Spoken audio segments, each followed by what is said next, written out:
In this guide, I'm going to show you how to gain health during a fight in Redliner on Roblox.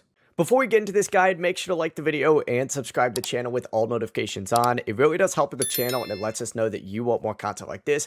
We'd greatly appreciate it. And if at any point throughout this guide you did have any questions, just ask them down in the comment section below and we can help you out further. I'm going to be doing my best to reply to every single comment down there. Also, before we get started, I just launched my ultimate Roblox game dev template. So if you're trying to make your own Roblox game, check the Gumroad and Etsy links in the description.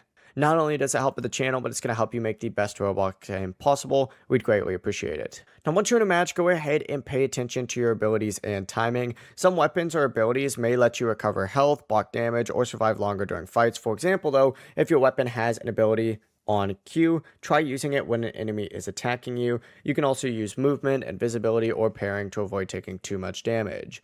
If the game rewards health from parries, dodges, or special abilities, you're going to need to time them correctly instead of just spamming attacks. The best method, though, is to, of course, test your weapon in training first and see which one you actually like. And to access training, go to game modes and then select training right here. It'll take you to a different server, but this is where you can go ahead and test all those out. That is how you can gain more health and survive longer in fights on Redliner.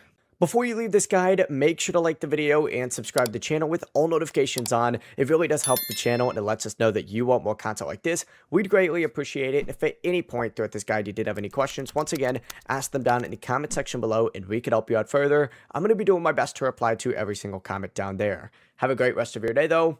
Peace.